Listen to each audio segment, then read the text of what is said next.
Today I'm come here with a young heart, although I'm more than 50. It reminds me many happy moments when I was a college student. See,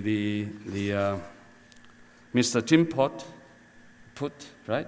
Yeah. And introduced me up to 1979. What happened for me before 1979? I was university student studying international language, English, in Beijing for 4 years. And what is before the 4 years?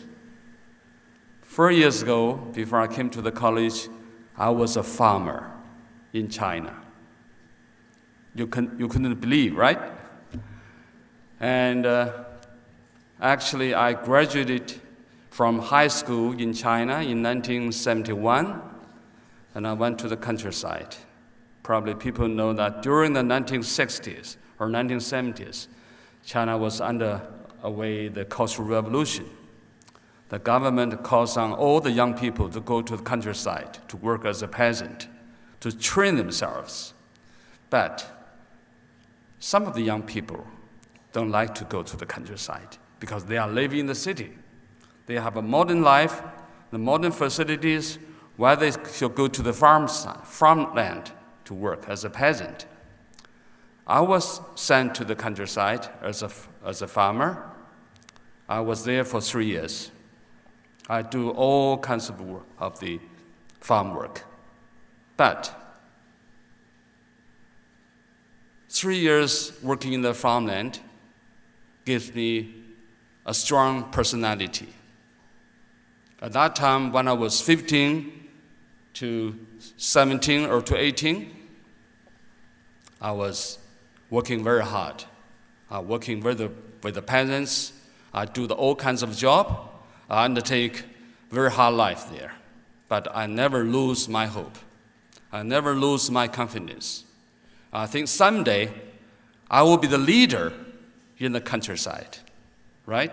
I didn't think that I should go to the universities and to be a diplomat after 10 years. I worked there, working hard, but one chance came. The revolution tends to the end.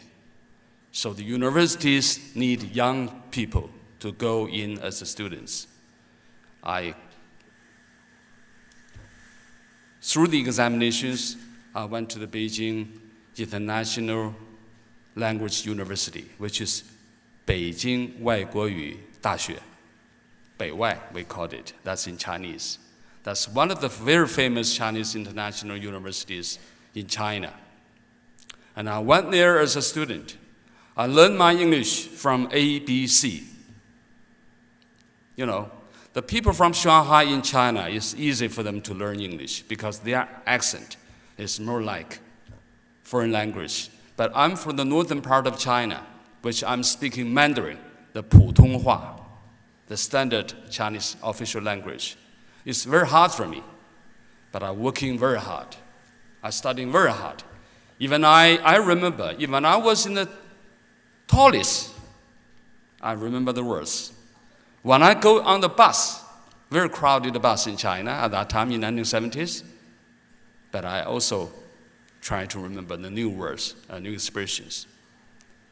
So 4 years after the study in China in 1974 and in 1978, I was one of the best students among maybe 15 to 20, among 100.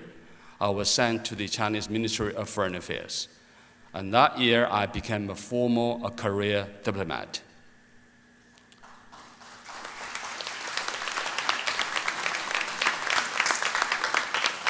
I think as a person, you must believe yourself. As I said just now before, you have your own confidence. Now, today is a graduation day for all of you.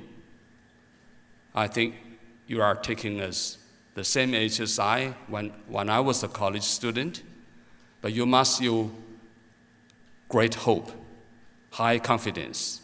You must working hard. When you are making difficulties, Please don't lose your confidence. Don't lose your hope.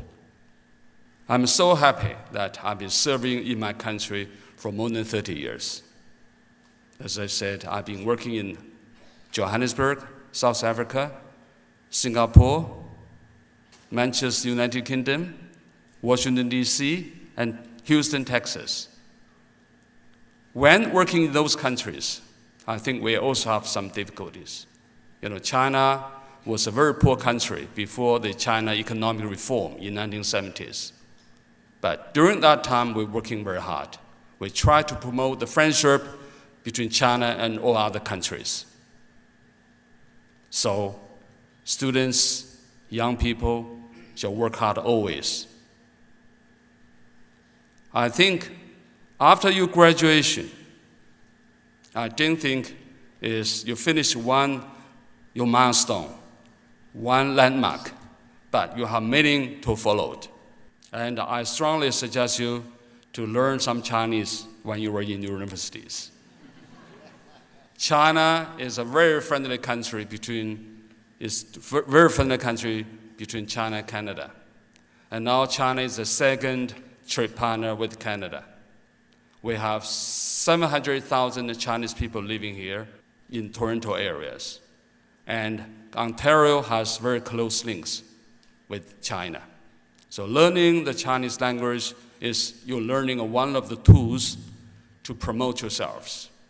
I told many young people when I was visiting universities, I said, if you know English, if you know French, or you know other Italians or something, and then you know Chinese, it's easy for you to communicate with the Chinese people when you were in China. Or someday maybe you can be the ambassador to China, no matter which country you are from. Columbia International School is a very good school. As I said, this is my second graduation ceremony I attended since I came here as Consul General. But I visited some other universities or some other colleges. But today's graduation ceremony gives me a very total new look. I had some time to look at the historical passion, the book you wrote. And I saw a very young look of Mr. Clement Chan and Mr. Ram Barron in 1970s, 80s. I know this is 35th anniversary of the founding of the International College, and I wish they have another 35. Wonderful past, wonderful victory, and wonderful success. Thank you so much for inviting me to come here. Thank you. See you soon.